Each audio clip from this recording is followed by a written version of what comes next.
Aynen. Burası Güzel. aslında Türkiye'deki en eski sushi restoranlarından, Japon restoranlarından biri. Gerçekten kendini Japonya'da hissedebileceğin tarzda yemekler var. Böyle nasıl yapıyorlar?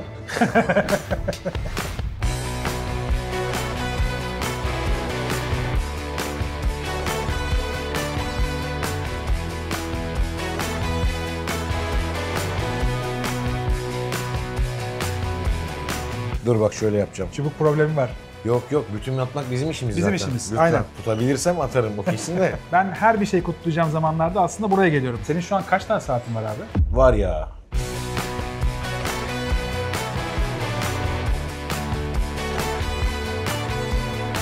Oo. Oo. Dedim meyve tabağı geliyor herhalde ya. Yok fındık noktası, yok portakal çiçeği. Bende onlar hiç gelmediği için. Bu arada abi ben aşçıyım bu arada. Nasıl aşırsın?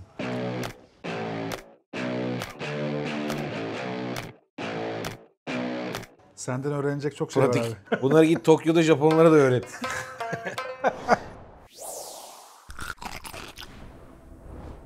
Yeni bir videodan hepinize merhabalar. Bugün Merhaba. konuğum Erk Koçak. Abi hoş geldin. Hoş bulduk. Merhabalar. Merhaba. Ne zamandır konuşuyorduk beraber bir video yapalım diye. Evet bugüne nasipmiş. Bugüne kısmet oldu. Bugün Japon lezzetleri yapıyoruz. Biraz Japonya'yı konuşacağız. Sen kısa süre öncesinde aslında Japonya'ya gitmiştin. Evet bir 2 ay oldu. Ben saat sevdası peşine gittim aslında ama lezzetleri tabii başka. Her zaman o sohbeti yapıyoruz ya. Abi Evet. şuraya gidelim beraber burada bunu yapalım. Bir Ocakbaşı Aynen. yapmamız lazım. O kesin. Saat sevenler çoğalıyor giderek. Kesinlikle. Ülkede. O da mutlu ediyor beni ama. Ben sana bir şey söyleyeyim mi? Benim saat sevdam evde seni izleyerek başladı. Açık Yani, ve net söylüyorum. Ne mutlu bana. Ve birkaç tane saat aldım ve onları senin yönlendirmenle aldım. Evet evet konuştuk da zaten Aynen bazılarını öyle. biliyorum Ama hatırlıyorum. bugün birazcık daha böyle detaylı konuşuruz. Japonya'dan bahsedersin çünkü benim de çok kısa süre sonra Japonya seyahatim var. Tamam. Elimden geldiğince ben de. Süper. O zaman ilk durakta ne yapıyoruz? Güzel bir kahvaltıyla başlayalım. Tamam. Japon Çorbayla. kahvaltısı. Çorba. Ha. Anladım şimdi olayı. Ramenle. Tamamdır o. Evet evet. Japon çorbacısı. Japon çorbacısı ramenle başlayacağız. Belki bir tane sushi atarız orada. Ama bugün bütün gün Japon restoranlarını gezmiş olacağız. Ustalara hem göstereceğiz size. Birazcık daha böyle İstanbul'da benim özellikle gitmekten zevk aldığım, sevdiğim Japon restoranlarını bu sefer seninle beraber gezmiş olacağım. O yüzden çok şanslıyım. Çok keyifli olacak Evet. inşallah. Saat muhabbeti, yemek muhabbeti, inanılmaz bir video sizleri bekliyor. Video başlarken beğen butonuna basmayı unutmayın. Videonun başında beğenmeleri bizim için çok önemli abi. Evet. Çünkü videonun daha fazla kişiye ulaşmasını sağlıyor. Aynen doğrudur. Bir de hype butonu var biliyorsun. Erk'in de Değil mi? kanalı var bu arada. Onun da Erk Koçak kanalı. Onu Evet. da mutlaka takip edin. Aşağıya yazıyorum şu anda. Özellikle videolarını, beğendiğiniz videoları beğen butonuna bastıktan sonra hype butonuna mutlaka basın. Beğene Ve- basınca mı çıkıyor? Hype Evet sonra mı abi. çıkıyor? Beğene Ha, basıyorsun altta ondan. çıkıyor. Yorumlar Ondan kısmında. göremiyorum ben. Öyle bir buton yok. Kim neye nasıl basıyor diyorum. Bir de sadece işte telefondan ya da iPad'den çıkıyor. Televizyondan çıkmıyor. O yüzden televizyondan izleyen büyük bir Tamam. kitle var biliyorum. Onlar bir durdurup hemen bir İlk bu da burada deneyebilirsiniz o zaman. Evet. İlk bu videoda bunu deneyip test edebilirsiniz. Nasıl çıkıyormuş hype butonu. aynen öyle. Okey anladım. Süper. Abone olmayı tabii ki unutmuyorsunuz. Video başlıyor. Bugün Japon lezzetleriyle birlikteyiz. Hadi bakalım.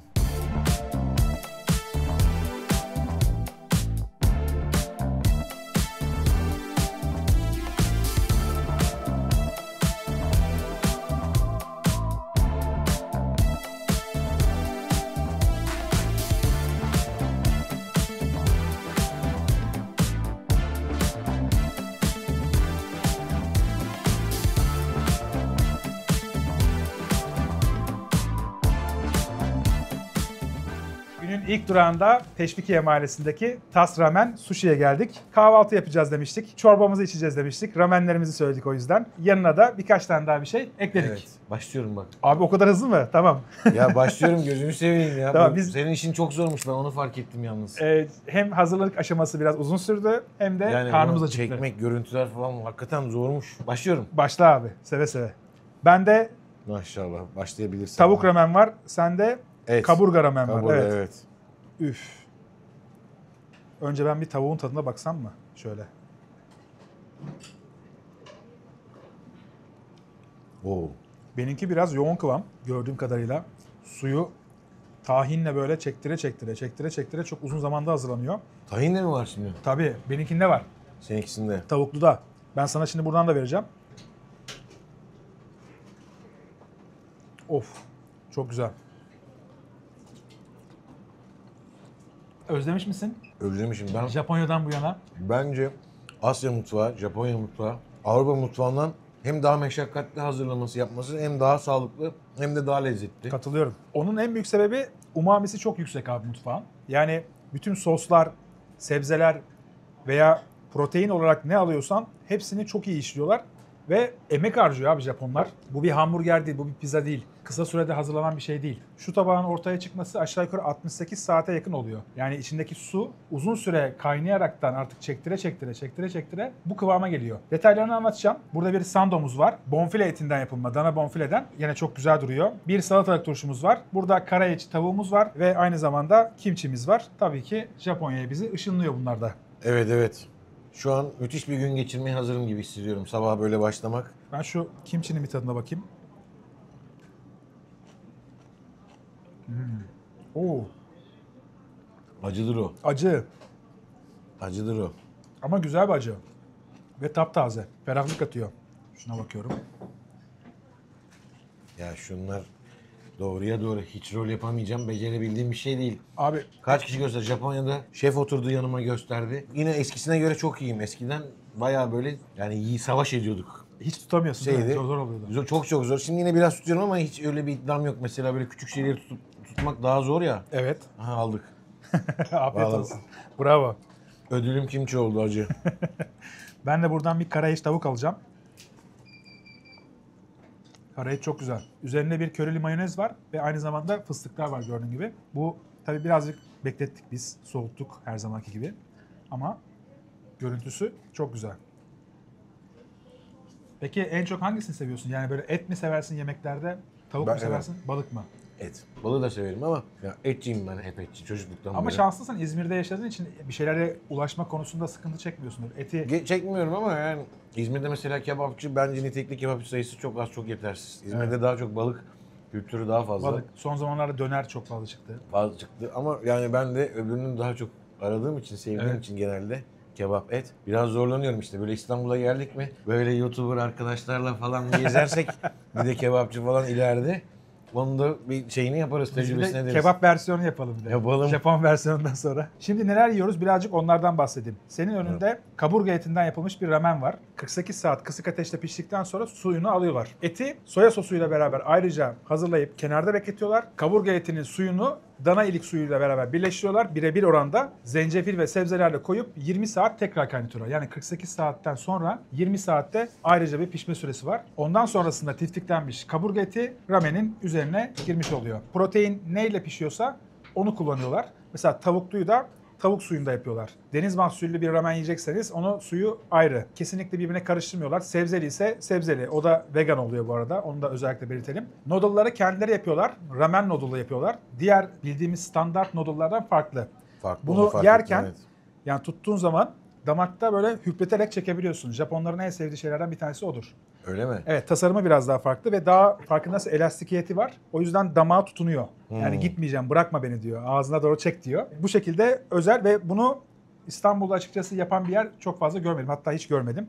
Burası kendisi yapmış oluyor. Bendeki tavuğu da şöyle hazırlıyorlar. Tavuğun kemikleriyle beraber kaynatıyorlar 48 saat boyunca. Suyunu ayırıyorlar. Süzüp buraya yukarı almış oluyorlar. Tahinle beraber birleştiriyorlar. Zencefil, limon geliyor. Soya sosu koyuyorlar. Buharlaştıra artık biraz daha yoğunlaştırmış oluyorlar. Sonra onu küçük bir kaba alıyorlar. Daha da çektiriyorlar. Ve tahinle beraber olabildiğince böyle bir çorba kıvamından daha katı hale getiriyorlar. Yani tavuktaki formülasyon biraz diğerlerine göre farklı. Kimisi çok sulu bir çorba kıvamında seviyor. Bu birazcık daha böyle yemekvari oluyor aslına bakarsanız. Çorba kıvamı olmayan, daha sulu değil. Mesela kaşıkla almaya kalktığımda o kadar sıvı kıvamda değil. Yani bildiğiniz birazcık daha yoğunlaştırılmış bir tavuk suyu gibi düşünebilirsiniz. Katsu, panko dediğimiz o malzemeyle kaplanıyor, kızartılıyor. Üzerine de teriyaki sos geliyor. Merhaba. Senin tabak yarıya yemiş görüyorum. Ben abi lezzet muazzam. Bir de bu titizlik, bu Japonlarda genelde var işte. Saatte de öyledir. Arabada da öyle, kamerada da öyle tabii ama Japon hayranlığım bir değişik benim. Evet. Japon mutfağını da demin az önce söylediğim gibi seviyorum. Bu ama hiç yani Japonya'dakileri aratmayacak seviyede. İzmir'de açık söyleyeyim yiyemedim ben yani. Evet. İzmir'deki Asya mutfağını yaptığını iddia eden yerlerde bu seviyede bir şey yeme şansım olmadı ben İzmir'de yaşadığım için. Tas Ramen 7 sene önce açıldı bu arada. Bu bölgede başka bir yerdeydi konumu. Şimdi bu bölgeye geçeli çok fazla olmamış. 2-3 sene olmuş. Ama İstanbul'daki ilklerden biri. Hatta ramen konusundaki ilk diyebiliriz. Ben çünkü daha öncesinde görmedim. Yani yemekle haşır neşirim. Yani. Hakikaten bu kıvamda, bu tarzda yapan Japonya'ya gitmedim henüz. Gideceğim ama yurt dışında çok fazla yerde ramen yedim. Özellikle New York'ta yedim. Kıyasladığım zaman gerçekten dört dörtlük oradakinden aşağı kalır yanı yok. Onu da bekliyorum. Sen anlat öyle Sen ilgili sanduyu bozmayayım. al bence. Direkt Ben başlayalım. bozmayayım sen. Abi başlayalım. Buyurun. Başlayalım mı? Lütfen, Vallahi mı lütfen. diyorsun? Tabii. Bunu ilk defa yiyeceğim. Bunu Japonya'da falan da yemedim ben. Yurt dışında da yemedim. Bunu- Ama içinde az pişmiş bir bonfile olduğunu görüyorum. Evet. Değil mi? Doğru. Bunu genellikle böyle yani dünyada tavuklu olanını daha çok seviyorlar ama ben etli denemek istedim. Et bonfile, güzel bir şukupan ekmeği, tereyağlanmış her iki tarafı da ve içindeki malzemelerle beraber afiyet olsun. Bunda Başarılı et ama et şinitzel. bu da bir katsu sonuçta, pankole kaplanmış.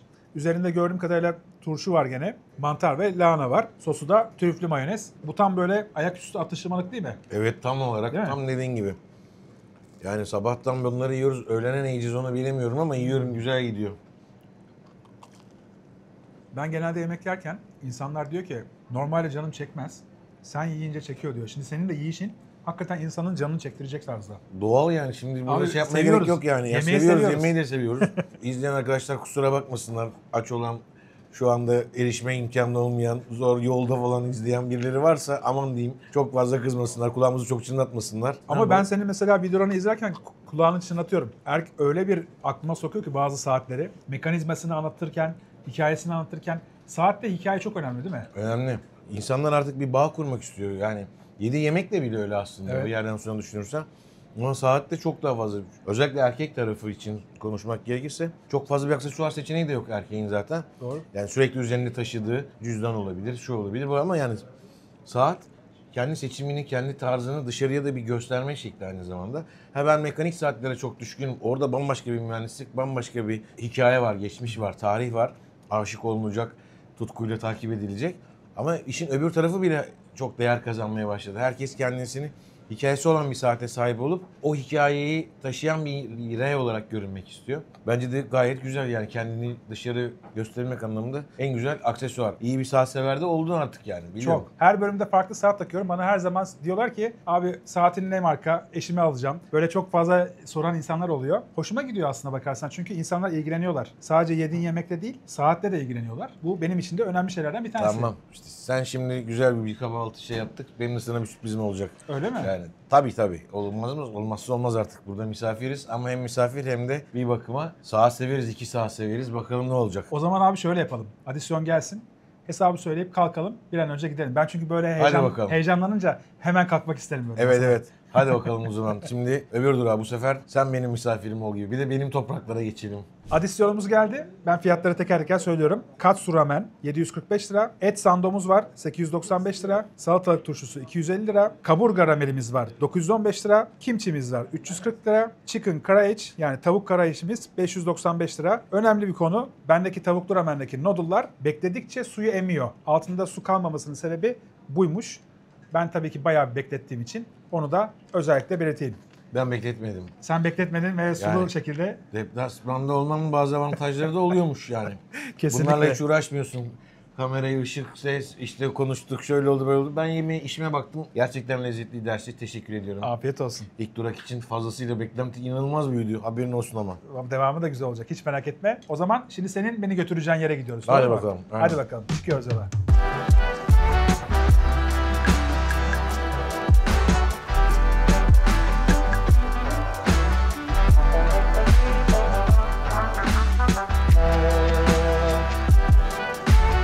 Abi kahvaltı güzeldi herhalde. Evet vallahi kahvaltı için teşekkür ederim ama sizin bu konseptte şimdi her yerde sen ısmarlıyorsun. Tamam hesaplar senden ama Evet. böyle olmaz. Biz de şimdi sana o zaman bir sürprizimiz olsun. Zaten beni Vadi İstanbul'a getirdin. Burada Japon yemeği yemeye gelmedik. Bu sefer Evet. bir Japon saatlerine bakalım istedim Citizen'e. İçeri geçelim. Tamam. Sana ufak benim bir hediyem olsun. Saate hiçbir zaman hayır demem biliyorsun abi değil mi? Biliyorum artık saat öyle Yemeğe zaten. demediğim gibi saate de demem. Hadi geçelim Hadi bakalım o geçelim zaman. bakalım.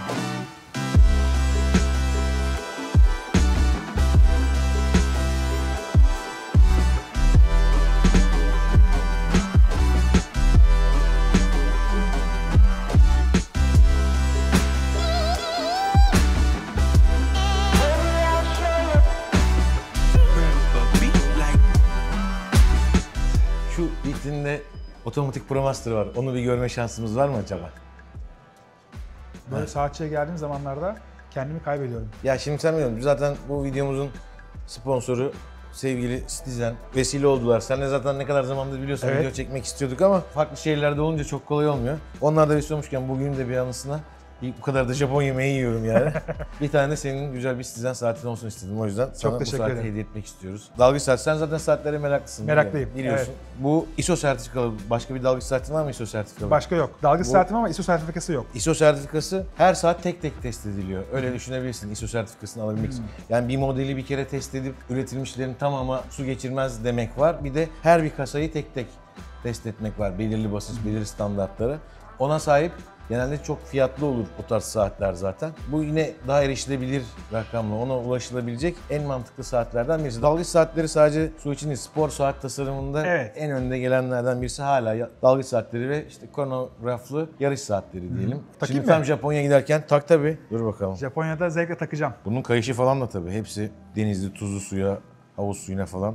Bayağı sportif Sen duruyor biliyorsun ama. lan. Spor tabii işte ya. Bunu hani illa denize diye değil. Normal günlük kullanımda da kot pantolonla falan bu mavi olduğu için kot pantolonla onunla bununla da kullanabilirsin. Vallahi çok şık Bence oldu. çok. Yani bunun bu renk varyantını ben de ilk defa canlı gördüm. Gerçekten çok güzelmiş bu renk varyantı. Evet. Bir de formunu çok beğendim. Bileğime tam uydu. Yani şimdi ben geniş bir bileğe sahibim. Boyut olarak 40 milim bu. 40, Benim evet. gözümde ideal büyük saat büyüklüğü. çok rahat. Ne biliyor büyük musun? ne küçük. Citizen yani sonuçta Japon markası, bir saat markası. Şu kauçuk normalde sert olur, rahatsızlık verir. Onu da güzel halletmişler. Güle güle kullan inşallah. Vallahi. Japonya'da da kolunda olursa gezerken, sushi'leri götürürken artık beni hatırlarsın bu saat vesilesiyle. Çubukları tutarken özellikle He. gösteririm sana. İyi bekliyorum. O videonu da bekliyorum heyecanla. Tamam, Git gel süper. bakalım. Citizen aslında vatandaş demek. Evet tabii Yani ki. Japonlar için çok önemli. Her vatandaş bir saat taksın diye yola çıkmış markalardan bir tanesi. Aynen. Citizen'in olayı zaten şu an dünyanın en çok saat üreten markası durumuna gelmiş durumda. Yani sadece kendi saatleri değil, mekanizma üretip mekanizma da satıyor. Birçok şu an farkında olmayan izleyicilerin birçoğunun Citizen mekanizma taşıyan saat kullandığından eminim. Belki haberleri bile yok içindeki. Evet. Makinenin kuartz ya da otomatik işte Citizen'e ait olduğunu, bir Japon makinesi olduğunu. Tabii saatin komple Citizen olanını alabilmek daha makbul ama Kesinlikle. senin takipçilerin içerisinde de eminim çok saat sever vardır ya kesin Çok, vardır. çok. Yani Bana sürekli yoksa da soruyorlar. olsunlar. Olsunlar yani. Yoksa da saatleri sevin arkadaşlar. Saat hobisi çok güzel. Bence şöyle bir şey. Kadınlar bir şekilde işte takıydı veya başka bir şeyle ilgilenebiliyorlar ama erkeklerin en büyük aksesuarı bende saat. Gerçekten ben günlük hayatımda saatimi kıyafetime göre, o günkü moduma göre çok seçiyorum, değiştiriyorum böyle sürekli. Ama bu günlük kullanıma çok uygun. Sportif. Ben çünkü Sen genelde jean zaten Evet. mavi de seviyorsun. Aynen Onu da öyle. Ben görüyorum lacivert programlarında. mavi tonlar inanılmaz. Evet. Benim tam hoşuma giden ton. O yüzden çok teşekkür ederim. Çok güzel oldu. Güzel bana. oldu. Devamında Citizen'i biraz da yemek yerken de konuşuyoruz. Olur. Japonların geçen öyle başka bir içerik daha öğretmiştik. Arabalarla alakalıydı o zaman. Evet. Bu sefer de yemeklerle yine bu Japon işi neymiş, ne değilmiş, nasıl oluyormuş daha detaylıca da orada yemek yerken de sohbete devam ederiz o zaman. Süper olur. O zaman karnımız acıktı mı? Artık Tamam. yani tamam işimizi de gördük ya işte hallettik mis gibi saat harika. O zaman buradan doğru biraz artık bir şeyler yiyelim. Hadi bakalım. Devam ediyoruz. Devam edelim.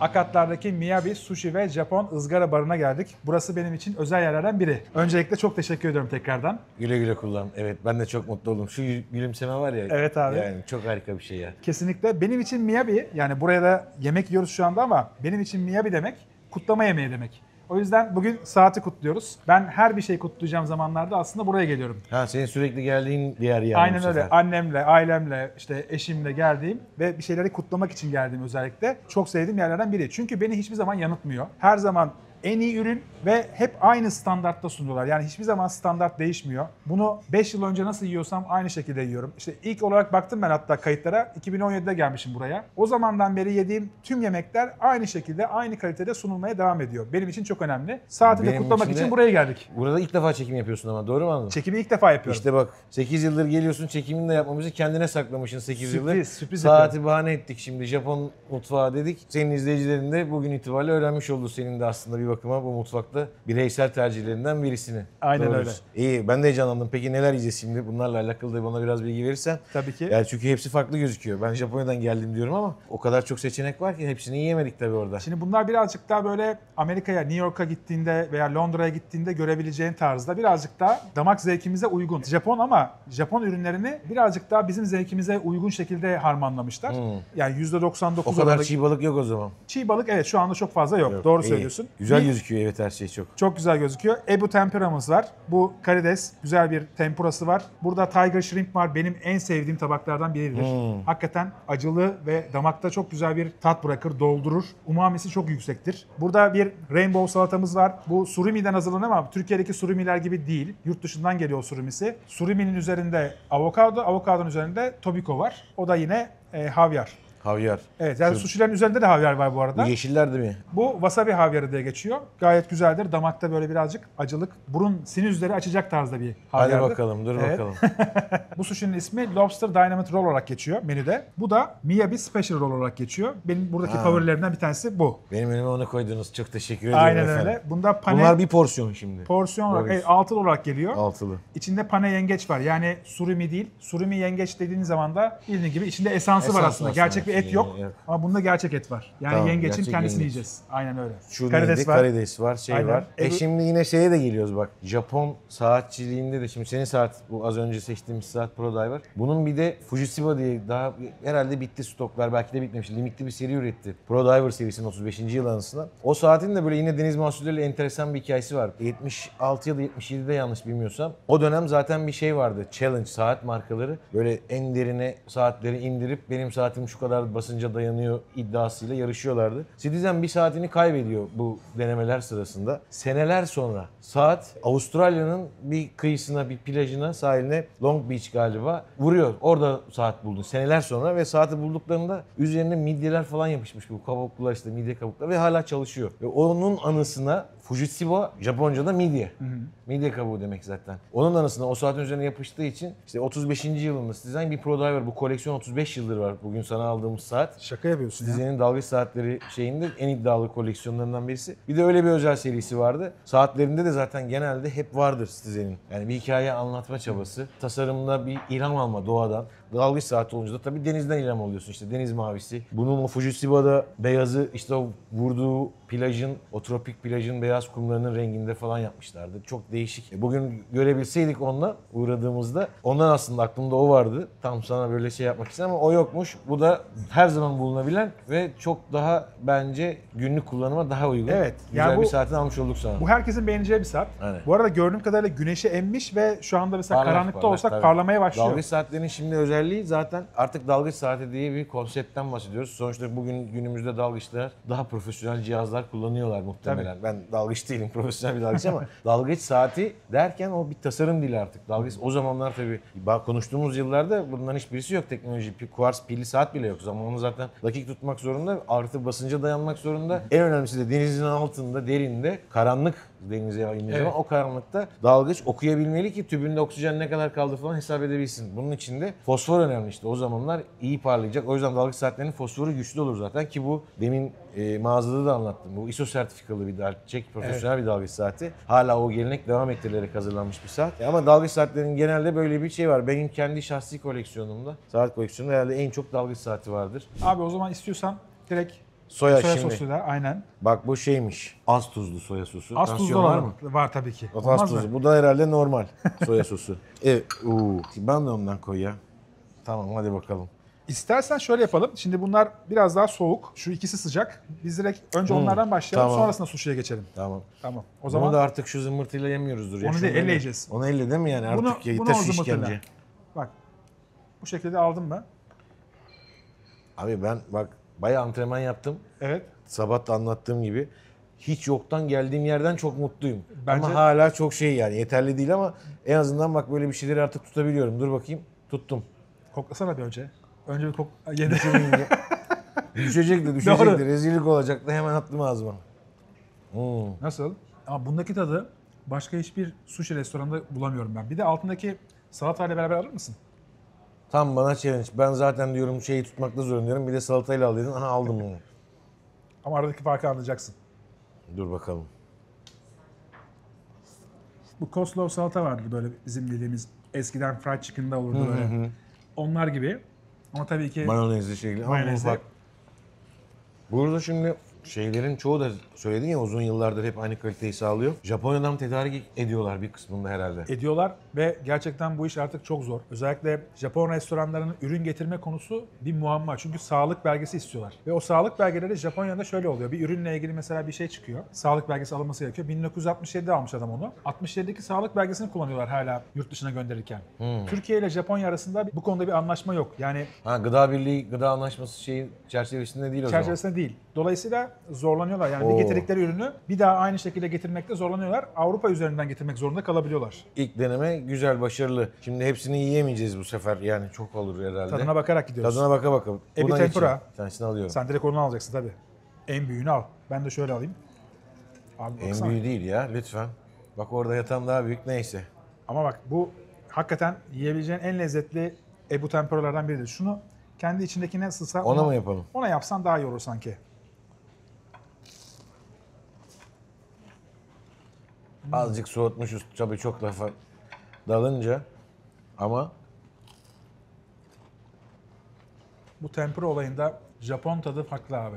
Diğerlerinden çok farklı. Farkındaysan ürün çok iyi. çok güzel. Çok taze. Gerçekten güzel. Biz tabii ki beklettik birazcık da. Bekletmek zorunda Sıcak kaldık. geldi Ona, ama. ona rağmen güzel yani. Sıcakken düşünemiyorum. Gerçekten çok lezzetli. İşte ben Japonya'dayken önceki ay şunu gördüm abi. Sokak lezzeti bile yani bir tutkuyla yapıyorlar ve bir şekilde hep ortalamanın üstünde zaten aldığın lezzet. Ben yani bu Japon hayranlığı da biraz oradan geliyor yani işte araba, saat, kamera hepsinde adamlar bakıyorsun televizyon. Nereye gitsen Japonlar hep Japon markaları etrafımızı sarmış. İkinci Dünya Savaşı gibi büyük bir travma geçirmiş bir ülkenin. Oralardan o düştüğü yerlerden kalkıp bu geldiği yer gerçekten sonuna kadar saygı duymak gerek.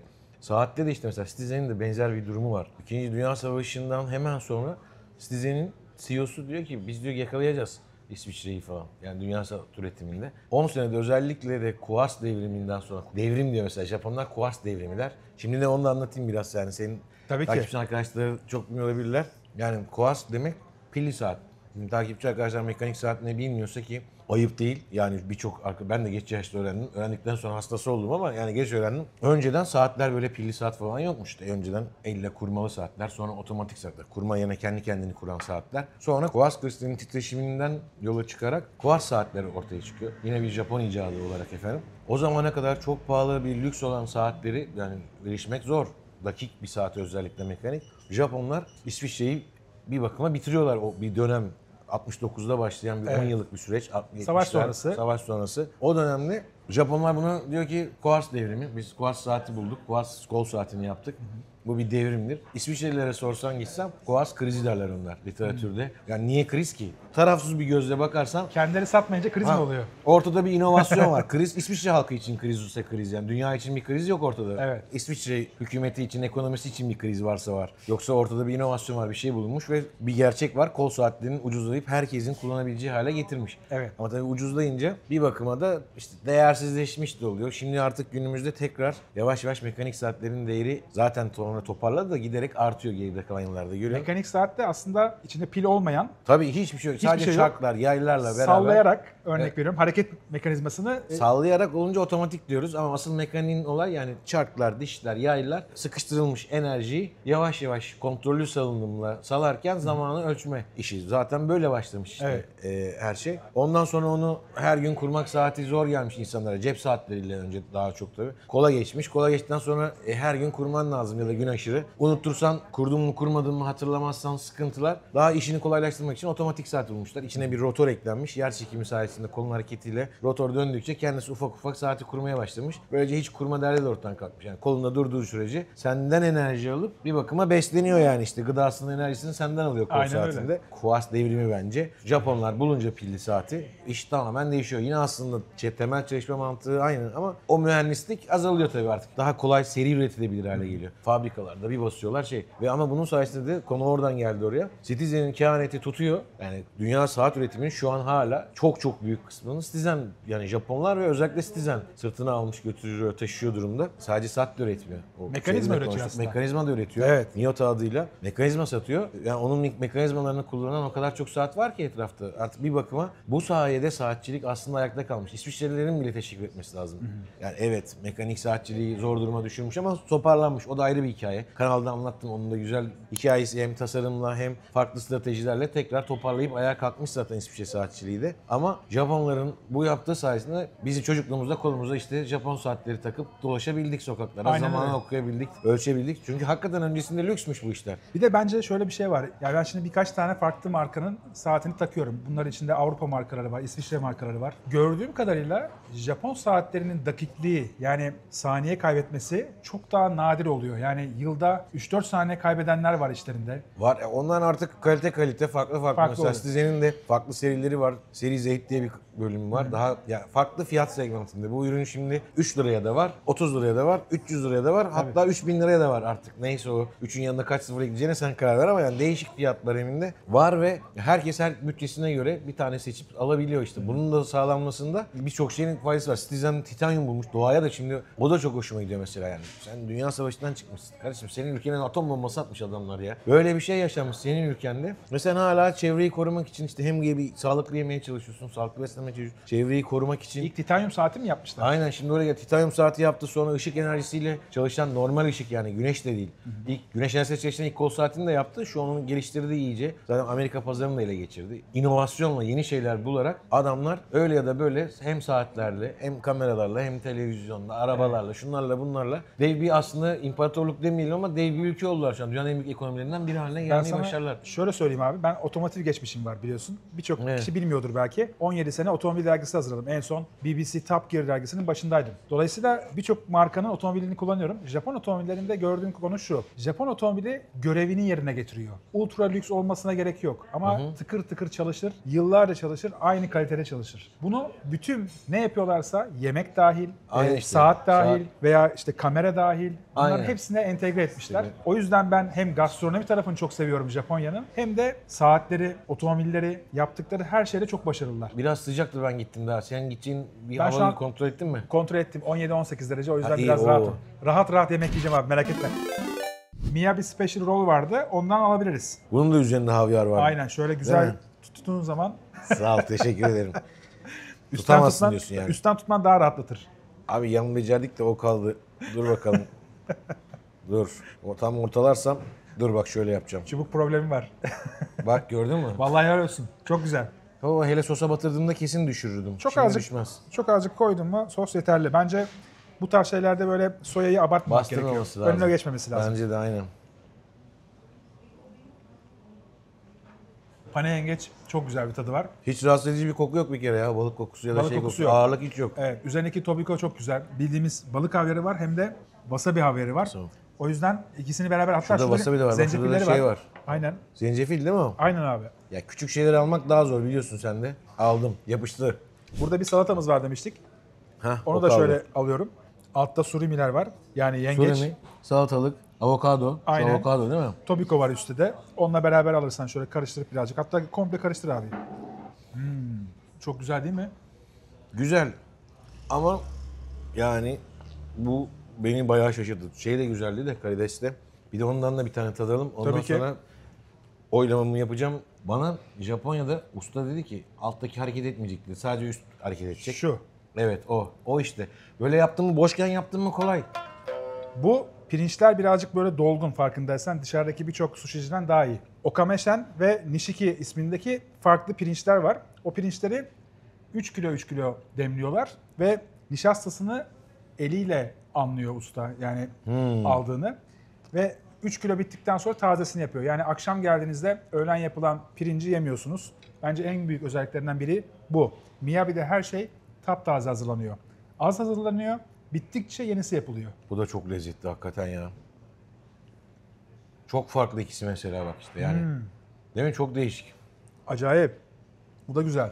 Yani alttan çok fazla farklı tatlar geldi ki benim çok düşüktür tat yeteneğim. O reseptör mü diyorlar şey mi? Az benim ağzımda herhalde.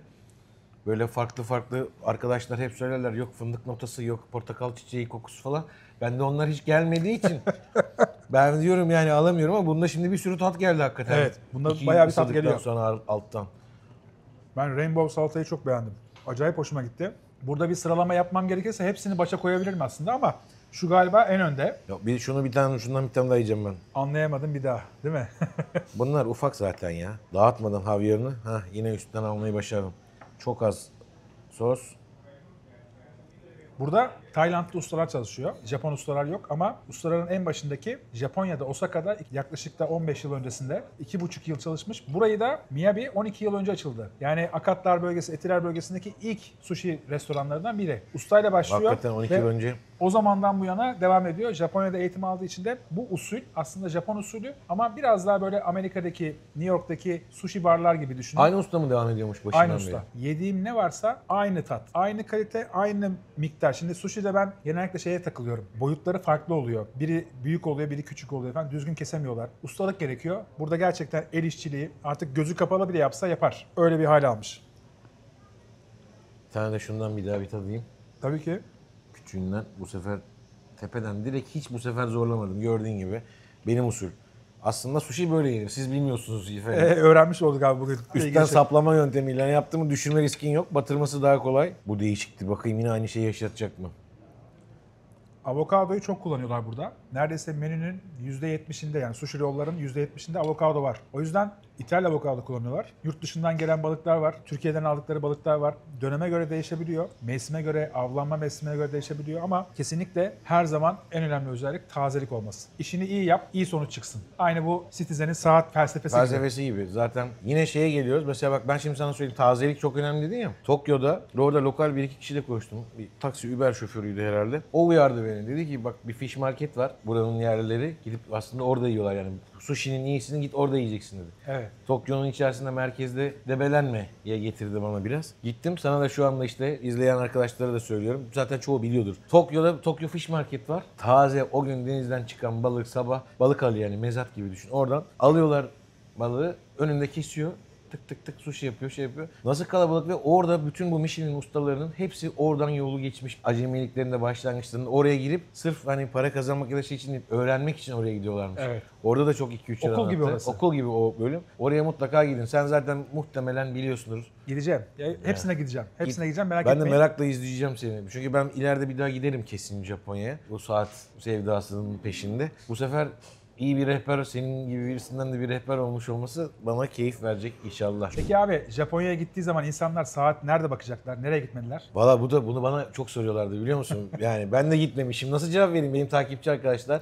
Japonya yolu düşecek olan herkes işte Erk abi Japonya'ya gideceğim ne alayım? Nereden alayım? Bilmiyorum ki ben de gitmemiştim yani. Şimdi işte gittim biraz kendim de araştırdım. Nakano Broadway diye bir bölge var Tokyo içerisinde. Sadece saat de değil işte. Bu dergi, mecmua, figür, anime, hi-fi sistemleri yine hep Japonların bak şimdi hatırladım hi-fi sistemlerinde de adamlar acayipler. Evet. Bunları bulunabileceği böyle hanlar var. Doğu Bank gibi düşün mesela bizim İstanbul'daki. Orada yani hemen hemen her markanın her modelini bulmak mümkün. Daha uygun fiyatlı tabii. Bir de Japonya'da çok ciddi güçlü bir saat kültürü var. Evet. Yani çok büyük saat markaları Herkes da takıyor saat, çıkartmışlar. değil mi? Herkes takıyor ve yani hakikaten herkes dikkat ediyor saatinin ne olduğuna. Bir saat sever içinde cennet gibi bir yer. Nakano Broadway'e mutlaka gitmen lazım. Bu diğer söylediğim şeyleri de görürsün çünkü orada. Birçok mağaza var. Onun dışında işte birkaç tane bir Big Camera diye bir de Yodoboshi diye iki tane bunların zinciri var. Belki daha da vardır da benim bildiğim iki tane öyle değil. Kameradan, televizyondan tut işte bir katında koltuk da satıyorlar. Alt katında saç bigodi de satıyor. Öbür tarafta oje de satıyor ama bir katında da kamera satıyor mesela. Bir yerinde saat satıyor. Oralarda da son güncel modeller olmasa da birçok modeli uygun fiyata da bulma şansı var. Orayı da tavsiye ederim. Bunlar burada zaten hem Tokyo'da sen de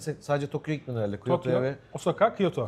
Kyoto ile ilgili de hadi isim vermiyorum. Bu da bari benim kanalım şey olsun. Ekim başı gibi yayınladığım bir video var. Kyoto'dan bir saat markasından saat alışverişi tecrübesi. Direkt o videoyu izliyorsun. Adını da orada görüyorsun zaten o zaman. Adresini bile görürsün. Oraya gidiyorsun. Kyoto'da da onu tavsiye ediyorum sana. Ha tabii Tokyo tarafındayken de Ginza bölgesinde Citizen'in de güzel bir flagship store'u var. Çok da güzel bir cadde üzerinde. Yani Tokyo'da hakikaten çok keyifli bir cadde üzerinde. Orada da hem yeni modelleri görebilirsin Citizen'in. Ben Bir senin anlattığım videoyu şeyler. hatim indireceğim merak etme. Evet. Onu izledikten sonra çok daha rahat Aynen. gezeceğime eminim. Şimdi ne yapıyoruz? Burada artık Burayı bitirmeyelim bence. Hepsi gayet güzeldi ya. Çok güzeldi. Gerçekten hani Ama bunları hepsini yersek bir sonra bir yere daha gidiyoruz dedin. Onu Evet. da artık ben yiyemem yani. bitiremeyeceğiz ama beni anladın değil mi şimdi? Yani Miyabi'ye neden kutlama Evet. yemeği yemeye geldiğimi. Çünkü yediğin her şey çok lezzetli. Lezzetli. Evet. Her şey iz bırakıyor yani. Farklı bir şeyden hissediyorsun ya. Kesinlikle. Doymak için değil, keyif almak için yemek yediğini hissediyorsun. Adisyonumuz geldi. Rainbow salatamız vardı. Surimili 665 lira. Miyabi Special Roll'umuz var. 735 lira. Lobster Dynamite Roll yani ıstakozlu bir rolumuz vardı. 945 lira. Ebi Tempura'mız 745 lira. Black Tiger Shrimp Tempura'da 715 lira. Toplamda 3805 lira. 2 kişi yani böyle gerçek etlerle, deniz mahsulleriyle çok güzel bir lezzet. Çok lezzetliydi. Şimdi İstanbul'da başka bir dünya tabii. Ben İzmir'de yaşıyorum ya biliyorsun. Fiyatlarla ilgili yorum yapmam. Çoğu yerde bilemiyorum daha yani. pahalı. Öyle mi? Evet daha pahalı. Yani Çoğu yerde ama daha ben pahalı. lezzet olarak net yorum yapabilirim. Yani şu gerçekten son zamanlarda yediğim en iyi deniz mahsulü, böyle en uzun süre damakta tadı devam eden deniz mahsulü şey oldu benim için. O gerçekten de çok başarılıymış. Hepsi güzeldi ama. Hepsi güzel. çok güzeldi ya. Gerçekten güzeldi. Teşekkür ediyorum tekrar. Rica ederim. Biz sıradaki durağa gidiyoruz. Orada görüşürüz. Hadi bakalım.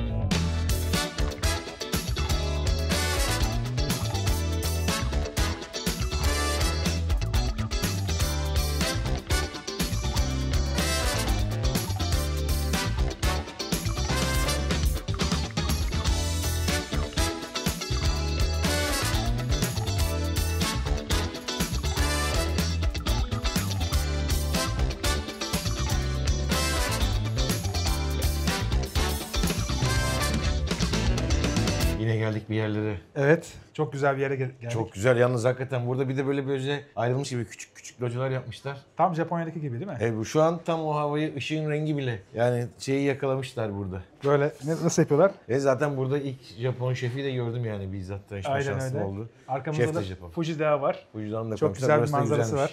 var. Itsumi miydi bu? Itsumi-so. Itsumiso. Aynen. Burası Güzel. aslında Türkiye'deki en eski Japon restoranlarından biri. Ama burayı şöyle söylemek lazım. Türkiye'de açılmış olan Japonya'daki tarza en yakın 2 restoran var. Bir tanesi Itsumi, diğeri Udonya. O Beyoğlu'nda. Itsumi ise İş Bankası kulelerinin orada açıldı. Burası ikinci şubesi. Ha, Burası anladım. daha yeni açıldı. Hillside içindeyiz. Alkent'in içinde. Fiyat lezzet olarak muazzam bir yer. Bünyede 4 tane farklı Japon aşçı var. Buranın kurucusu Shunichi Horikoshi 1994 yılında gelmiş buraya. 2003 yılında Itsumi'yi kurmuş. 2023 yılında da bu şubeyi kurmuşlar. Gerçekten kendini Japonya'da hissedebileceğin tarzda yemekler var. Önümüzde bir sürü şey var. Evet, yine çok değişik şeyler. Özellikle orada yılan balığı var. O yılan balığı benim 2 ay önceki o Tokyo seyahatimde de bir maceram. Benim küçük oğlum meraklı çok böyle Öyle mi? deniz mahsullerine. Yani o belgesel falan da seyrediyor çok. Yılan balığı baba yeniyor mu yenmiyor mu derken orada ona çaktırmadan yedirdiydim. Beğendi mi? Yani beğendi. Kaç yaşında? 13. 13. Ellerinizden öper Çok efendim. güzel. Sağ olsun. Beğendi ama bir daha nereden bulacaksın oğlum bir daha Türkiye'de yılan balığı falan demiştim. Şu an az önce fotoğrafını çektim. Ona yolladım. Kendisine mesaj attım. Çok güzel. Ama bu ızgara görmüş. Muhtemelen sizin yediğiniz biraz daha çiğdir. Biraz değil. Bayağı bir çiğ. Yani sanırım tamamen çiğdi ama ters bir yerde yedik. Adam da orada İngilizce de yok. İletişim sorunu da yaşadık. Ne geldiyse yedik öyle bir yerde Çok ama. güzel. Bu Yaki Unagi olarak geçiyor ismi. Yanında da Sansho baharat isminde 3 tane baharat anlamına gelen biraz böyle biberli bir sos var. İstiyorsan ondan başlayalım. Daha sonra diğerleri neler onları da anlatmış olurum ben. Tamam hadi bakalım. Aramıza aldım şöyle hatta. Baharatımızı da aldım. Yine stickle imtihanım. Ama artık alıştık herhalde birazcık ya. Ya abi Bu biraz da kare bak mesela. kaç gün Altıgen. Japonya'da kaldım. Bu köşeli olduğu için biraz daha kolay. Sos nerede o söylediğin Baharat sos? burada. Aa sos. Ama acı biber, acı baharatmış. Ben bir tadına bakayım mı onu ya? Şöyle ucundan bakayım mı? Bir sen bak ya gözünü seveyim. Senin hatırın için önce ben bakayım. Ben de bu arada tutamaz oldum bunu. Neden böyle oldu? Çok mu acı? O yeşil ne acı? Wasabi tarzı bir şey mi acı mı? Yok acı değil bence. Baharat. Ama acı değil. İyi hadi bakalım. Güzel. Beğendim. Umamisi güzel, yüksek. Farkındaysan damakta böyle tadını güzel veriyor. Sos güzel üstündeki bir kere ya. Aynen öyle. Burada gyozamız var. Bu et gyoza. Bu aslında Japon mantısı gibi diyebiliriz. Tabii, tabii. Katlaması farklı. Gene buharda haşlanıyor ama bir tarafı ızgara görüyor. Yani yakılıyor bir tarafı. Bu tarafı yakılmış mesela. Ama Bu- içi bayağı buradan bile gözüküyor. Bayağı Evet. içinde et var belli. İçinde et var, artı sebze var. Böyle %50 et, %50 sebze gibi. Bu güzelliği şu, hem sebze hem de et suyunu içinde hapsediyor. Dolayısıyla bunu bence bütün atarsan suyunu kaybetmeden, yani çünkü ısırsan damlayacak. Yok bütün atmak bizim işimiz Bizim zaten. işimiz. Lütfen. Aynen. Şöyle de dokundurabilirsin de böyle soyaya. Hı. Bu nedir ya? Bu hiçbir şey değil. Bir tur Bize atmak için. hiçbir şey yapmaz bu. Tutabilirsem atarım o kesin de.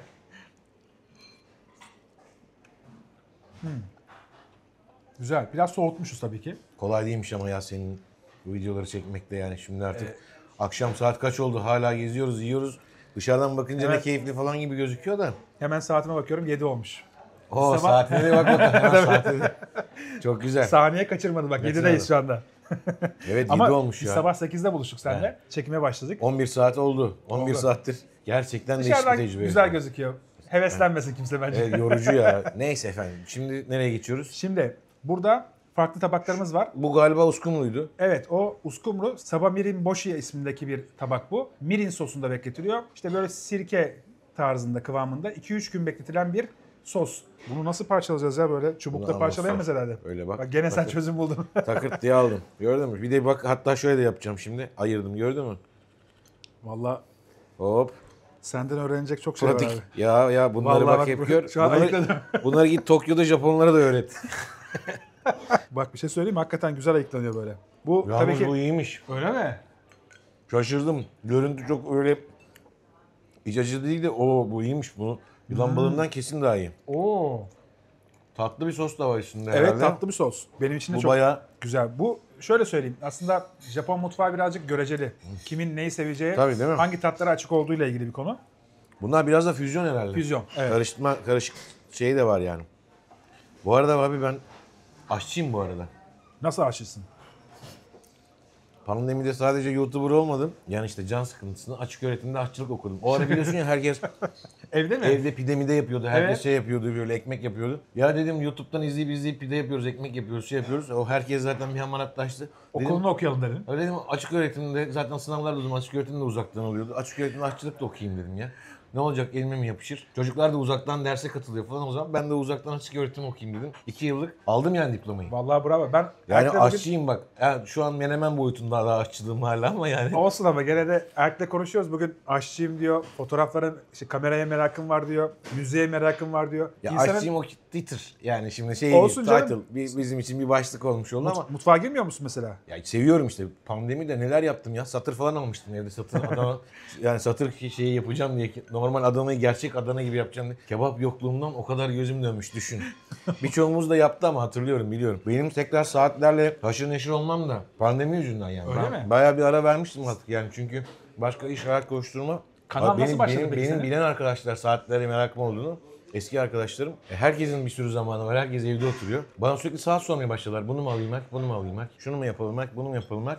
Bilen arkadaşlar. Ben de cevap verirken ister istemez öyle bir model mi çıkmış? O nereden çıkmış? Güzelmiş dedim. Tekrar yani kanla söndürmeye çalıştığımız ateş alev aldı tekrar. Öyle söyleyelim. Ondan sonra da yine saat dünyasının içine bir hızlı bir geri dönüş dalış yapmış oldum. Geçen sene Stizen'in 100. yıl etkinliği oldu İstanbul'da. Ben de katıldım. Davet ettiler sağ olsunlar. Ben de takipçi arkadaşları o zaman duyurdum. Davet ettim. Birçok daha benim takipçi arkadaşımla geldi. Yüz yüze tanışma şansımız da oldu o zaman. Orada benim kolumda o saatlerden biri var işte pandemide aldığım saatlerden, Stizen'lerden biri. Ya müze oraya getirmişler saatleri sergiliyorlar. Sergideki saatlerden bir tanesinin daha iyi kondisyonlusu benim kolumda vardı. O kadar artık şey olmuşum ki zaten o gelen Japonya'dan gelen beyefendiler vardı. Satış ekibinden ya da işte yönetiminden Stizen'in. Bayağı bir şaşırmışlardı. Herkes şimdi saatlere bakıyor. Ben de bu da var. Ben de deyince adamlar şöyle bir ne oluyoruz oldular yani 50 yıllık saatin anlatılıyor mesela Stizen şeylere bağlamış. Su geçirmez saatini test etmek için. Şamandıralara bağlayıp denize atmışlar. Evet. İşte daha sonra toplanıyor o şamandıralar. İşte başka bir kıtada vuruyor. Vurduğu yerde alınıyor bakılıyor. Saatler hala su geçirmemiş çalışıyor. Tabii dalgaların hareketiyle sallanıyor da otomatik saat olduğu için kendi kendini şarj ediyor. Çalışmaya devam ediyor. Çalışmaya devam ediyor. Bunlar meydan okuşu işte bu hani az önce bahsettiğim diğer yerde yerken hep de yerken konuşuyoruz bugün. Evet. Daha da değişmiş. Ama o yani işte o challenge'lar döneminde bu şeylerden birisi de oluyor ve o saattendi işte benimkisi de. Sonra tabii o suya yatılanlardan değil ama ondan sonra o reklamı o şekilde yapılan modellerden biri bende de vardı. Bayağı şaşırmışlardı. Hep bu pandemi yüzünden. Nereden nereye geldi? Şimdi işte bak bir sürü Peki bir insan şey taşıma soracağım da vesile sana. oldu. Yani şimdi de çok fazla izleyen var ama belki bilmiyorlardır. Senin şu an kaç tane saatin var abi? Var ya. Şimdi kötü örnek olmuyorum gençlere. Şimdi kötü örnek demeyeyim de yani ihtiyacım olandan fazla var. Ama ihtiyaç değil zaten. Yani bu artık biraz tutku. Benim yani saatlere bakış ihtiyacım olandan dersen o çok tartışılır. Bir sürü şey çıkar o lafın altından. Kesinlikle öyle. Yani ihtiyaç olmasa, saat zaten ihtiyaç halinde alınmıyor. Birazcık da bir şeye ilk bakışta aşık olmak gerekiyor Tabii. ya. Abi saatte bir de doğru saatlerde mekanik ben de kanalımda zaten onları anlatıyorum. Doğru bir saat zaten değerini de koruyor. Yani ben para kazandırma kısmından bahsetmiyorum. Evet. Doğru bir saati seçtiysen tüm dünyada da geçerli olan bir markaysa o markaya ait bir saate sahipsen özellikle de bir de hele de bir mekanik saatse zaten 5 sene 10 sene sonra da bir para ediyor o saat. Yani alıp da çöpe atmıyorsun ki kullanat bir ürün değil. Doğru. Zaten biraz tekrar popülerleşmesinin altında da o yatıyor. Yani hala bir değer. Her şey tüketim toplumu oldu. Saate böyle dışarıdan bakınca yuh bütün parasını saate vermiş. Ya vermiş de o paranın hep tamam olmasa da %80'ini de satıp tekrar geri alabilirim yani. Sen ayakkabı aldın, çanta aldın. Alabilir misin? Alamazsın. Doğru. Doğru şeyleri Şimdi yapmadıysan. öyle söylüyoruz ya, beyefendiler şey diyor eşlerine. Bak gördün mü? Onlara zaten. Söyle- Onlara yardımcı olmak adına bu Tabii. süfreleri veriyorum. Çünkü benim hanım da mesela çok söylüyor. Gene mi saat aldın? Hani bu soruyu çok duyuyorum. Gene mi saat aldın? Valla çok güzeldi. Kaçıramazdım. Türkiye'de fazla yok. Az vardı. Aynen. Limitliydi. Almak isterim dedim. Ama bu anlattıklarımda inan hiç abartı yok yani. Doğru. Ha, doğru saatler için geçer tabii. Hani saat markası olmayan yabancılar fashion brand işte ya da moda markası. Yani onlar kullanan zaten yani fiyatlarından da belli oluyor. Evet. Gerçi bazıları tuhaf fiyatlara da satılıyor ama onların da amacı başka bir kitleyi. Onların pek geleceği de kalmadı artık gördüğüm kadarıyla. Fakat bu mekanik saat tarafı ve saat markalarının ve yeni çıkan mikro markaların sadece saat üreten, ona odaklanmış, tasarıma odaklanmış markaların saatlerinde ciddi bir gelecek var diye düşünüyorum. Sıcakları yediğimiz için gevezelik yapıyorum. Bu zaten Evet. soğuk. Onları Şimdi- artık soğuttuk diyemeyiz değil mi? Yok tabii onlar yenilecek. Gerçi içlerinde sıcaklar da var ama bir şekilde soğutmuş olduk. Problem Tabii değil. artık sıcak değil. Biz de soğuğuna göre yöneteceğiz. Aynen. Şimdi bence udona geçelim. Demin kameraman arkadaş çekti şunu. O üzerinde bir şeyler kıpır kıpır kıpır. Ben de bir tüylerim diken diken oldu önce. Abi o Hani oynuyormuş gibi Asya ama mutfağı deyince herkesin aklına yok böcek yiyorlar, şöyle yapıyorlar falan geliyor ya dedim bismillah ne yiyeceğiz, ne yapacağız?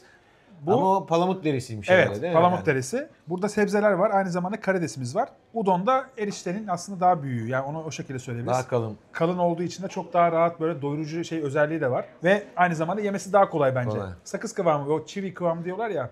Onu sağlayan güzel bir ürün. Buyurun. Hadi Şöyle bakalım. küçük Videomda, bir evet, dalış yapalım küçük beraber. bir dalış yapalım buna da. Tamam. Birazcık zor olacak ama bir şey Önce batırman pozisyon lazım. alayım. Heh, Dur bakalım. Yok burada da böyle paralel tutup çevirebilirsin tam yapmak hatta. üzereyim. Çevirebilirim Makarna de. gibi. Abi çok zor zaten düzü yapamıyoruz. Bir de bana bilek hareketlerini at. Bir yerinden tut ağzına at abi. Oldu. At ağzına. Ben de şöyle aldım. Şimdi anladım az önce söylediğini. Daha kalın, Sakız kıvamı sakız işte. kıvamında işte evet. Biraz daha ısırdın mı geri açılır. Evet. Çok çabuk yenmez. Ama Daha bu- uzun süre mi tok tutuyor acaba? Bilmiyoruz ama bu Asya mutfağı işte sağlıklı diyorum ya. Ekmek yok abi adamlarda. evet. Hiçbir Gerçekten yerde ekmek yemiyoruz şu anda hiç. hiç ekmekle yemeden pilav işte bir taraf pilavla pirinçle çözüyor. Asya'nın bir tarafı noodle'la işte bununla. Ama bununla bak sebzeyle 1000 tane bizdeki gibi makarnayı haşladın yedin değil yani. Yok. İçinde envai çeşit hani tamam karides lüks Karides diyebiliriz alsana belki bir tane. ama Bir tane alsana abi. karides olmak zorunda değil işte. Biberle, soğanla, şununla bununla beraber kavurduğun zaman normal standart bir makarnaya ya da erişteye göre daha sağlıklı olduğu da kesin yani. Kesinlikle. Ama Ve lezzetli. karidesi inanılmaz taze. Çok güzel. Güzel evet. Ben bu tabağı da beğendim. Burada da combo tabağımız var. Sushi combo. Asıl ismi Hot Sushi Roll Combo diye geçiyor. İçinde 8 adet Suzuki Ippon, 6 adet Ebiten Roll, 6 adet de Crispy Kani var. Suzuki Ippon'da kuşkonmaz, yengeç surimi, dışı da kızartılmış levrek var. Crispy Kani'de yengeç surimi derin yağda tempura olarak kızartılıyor. Üzerine tatlı sos ve trüf yağ sosla harmanlanıyor. Ortada da Ebiten Roll var. Hangisinden başlamak istersin? Burası Suzuki kısmı. Şu levrekli olan hangisi? Tanıdık bir isim duyduk. Levrek. Bu. Tamam. Bak üstte görüyor musun? Levrek eti var. Kızarmış levrek. Aynen öyle. En üstte. Tamam. Ondan alabilirsem. Aha. Vallahi bravo. Saplama taktiği bak iyi valla. Sos aldın mı yoksa? Sos almadım. Soya Sade kıyma. tadına baktım. Çünkü üzerinde güzel bir sos var. Hem kırmızı sos hem beyaz sos var. Ama şimdi sosa batıracağım. Güzel. Bu güzelmiş. Gene acı da var içinde. Balığı çok güzel geliyor. En başta da crispy kani var. O da gene trüflü mayonez sos. Buyurun. En baştaki. Evet aynen öyle. Onun şekiller falan tabii usta da bir de bu işin böyle bir sanat kısmı da var herhalde. Hiç Aynen vallahi öyle. uğraşmadım bu sefer. Güzel aldım. Yine bunu da sosa sürmüyorum.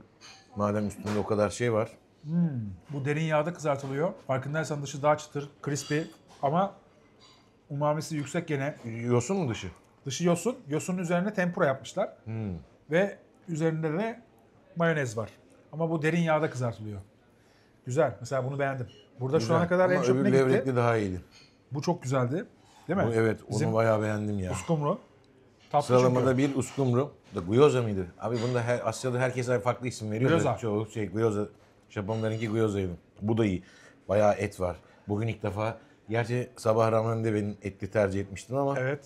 uzun süre deniz mahsulünden sonra et. İyi Söylediğim geldi, gibi, değil mi? sabah da söylediğim gibi önce etçiyim yani. Önce eti bulduk mu önce et. Şu ortadaki neydi şimdi? Yine kafa karıştı. Ebu tempura. Ondan da deneyebiliriz ama istiyorsan öncesinde bir zencefil yiyelim. Çünkü zencefil sushi'lerde böyle farklı bir combo tabağı yaptığın zaman Zencefil turşusu değil mi o? turşusu. O damağı temizliyor, reseptörleri temizliyor ki sana yeni bir yemek için yer açıyor. Yani sıfırlıyor. Daldan dala geçerken Aynen. ağzını... Şundan böyle küçük bir parça aldın mı? Biraz büyük parça oldu. Zencefil güçlü bir şey. Damağı ele geçiriyor, tamam mı? Ondan önce yediğin şeyi siliyor. En güzel özelliği o. Bir diğer özelliği de tutması en zorlardan biri. Hem kaygan hem ince hem küçük ama becerdim. Evet, ağzında burnuna kadar her tarafını kendi kokusu baskınlığıyla temizliyor. Bunu bazıları anason da yapıyor diyor ama yani anason da benzer bir etkisi oluyor bizim ülkemizde. Anason da kullanılabilir bunun yerine. Kullanılabilir. Doğru söylüyorsun. Neyse şimdi... Sana bir şey daha göstereyim. Bu tarzda bir sushi geldiğinde bunu bu şekilde tutabiliyorsun. Yani illa çubuk kullanmak zorunda değilsin. O zaman bütün sushi'ler böyle olsun lütfen rica ediyorum. Ama hepsi kuyruk olması lazım. O zaman Şöyle- rica ediyorum. Tutabilir misin şöyle? Bak. Dur ben şimdi elim atarım dağılır bak. Al Ha, abi. yok kalktı evet. Hadi at ağzına şöyle. Dur bu sefer bunu bir de sosla Batıracak yapayım. mısın? Tamam. Üzerine dikkat et Nasıl ama. olsa düşürmeyeceğim. At abi ağzına. Üzerine dikkat et. Ebiten roll da çok güzel. Değil mi? Güzel. O da beğendim. Bir de Yani onların hepsi güzel. sen ilk geldiği zaman Ya abicim bu bak yani işte burada bir tüyler diken diken oluyor benim ne zaman görsem. çiğ balık. Şef sağ olsun bize bir önceden ikram göndermiş. Biz bunu görünce dedik ki o uzaktan gördük. Portakal mı yolluyor? Dedim meyve tabağı geliyor herhalde ya. Kebapçılardaki gibi. Şunun greyfurt, şunu da uzaktan mandalina sandım. Mandalina greyfurt geliyor sandık. Ama hiç yedin mi böyle bu kadar çiğ bu şekilde? Abi bu kadar kalınının şimdi bu gözüme benim kalın geldi. Yani Evet. yedim evet ama bir de genelde ben yerken yine pirinç takviyesiyle yedim. Doğruya doğru. Şu anda sen hop diye attın. O şeydi herhalde. Bu ton mu? Ton, Değil mi? Ton, Bak çok öyle. güzel. Şu somon. somon, Bu da uskumru da zaten galiba. çok harika bir şef. Sake'miz var. Sake de tabii ki Japonların mutlaka yemekte kullandıkları, sevdikleri içkilerden biri. Bir kendi özel tasarım karafları var. İçine buz koyuluyor. Aynı zamanda buzun içine de böyle yatırıyorlar. Bunu küçük şat bardaklarında, yani böyle çok büyük kalın bardaklar değil. Şöyle azıcık sana da var. Zaten şişenin boş olduğunu izleyici arkadaşlar Aynen. görmüştür. Biz Neden öncesinde boş olduğunu başladık. da. Neyse şimdi hadi bakalım bir bakalım nasılmış acaba? Afiyet olsun. Adisyonumuz geldi. Has sushi combo tabağı 20 parça 1665 lira. Gyoza 495 lira. Saba mirin bashi 480 lira. Yaki unagi 800 lira. Yaki udon ebi 880 lira. Sashimi omakase 7 parça geliyor 950 lira. Sake'miz var 1800 lira. Bir videonun daha sonuna gelirken öncelikle hem sana hem de Citizen'e çok teşekkür ederim. Aynı zamanda çok güzel bir saat hediye ettin. O yüzden sana çok teşekkür ederim. O mutluluk bana ait. Gerçekten çok keyifli bir gün oldu. Hem yediklerimiz hem hoş sohbetimiz hem gezmemiz İstanbul'daki şehir içi trafiği saymazsak her şey dört dörtlüktü. Tekrar hem sana hem ben de bu videoya vesile olan sponsorumuza da teşekkür ediyorum. İnşallah buna benzer başka içeriklerde belki de İzmir'de bir dahaki sefere ya da burada Ocakbaşı demin yine söyledin. Arada bunu söylüyorsun. Ocak başını yapacağız. Oldurturum yani. Olacak, yaptırtırım. olması lazım. Tamam, iyi. Ama sana sözüm olsun. Senin kanala bir video çekmek istersen de saatle ilgili Evet, senin ben saatlerini İzmir'e biliyorum. gelirim. Evet, saat kutunu alıp geleceğim. Tamam, kutuyu alıp geleceğim. Aynen, tamam. Yine çok lezzetli bir videonun daha sonuna geldik. Bugün Erk Koçak'la beraber muazzam bir bölüm oldu bence. Japon lezzetlerini yaptık. İstanbul'da benim çok sevdiğim 3 farklı Japon restoranını göstermiş olduk. Bunların çok daha fazlası var. O yüzden sizlerden tavsiye olarak yorumlara mutlaka bekliyorum. Ne yemem gerektiğini de söylerseniz çok mutlu olurum. Ve tabii ki Japonya seyahatim çok yakında. Yaklaşık bir hafta kaldı. Onunla ilgili de hatta siz bu videoyu izlerken ben Japonya'da olacağım. Instagram hesaplarımızı da şöyle paylaşalım. Tamam, YouTube okuyorum. hesaplarımızı da paylaşalım. Onları da takip edebilirsiniz. Instagram'dan takip ederseniz Japonya ile ilgili daha fazla fotoğraf ve video görebilirsiniz. Önümüzdeki hafta Perşembe saat 19'da yeni bir video ile karşınızda olacağım. Şimdilik hoşça kalın. Hoşça kalın. Saatlerle kalın efendim.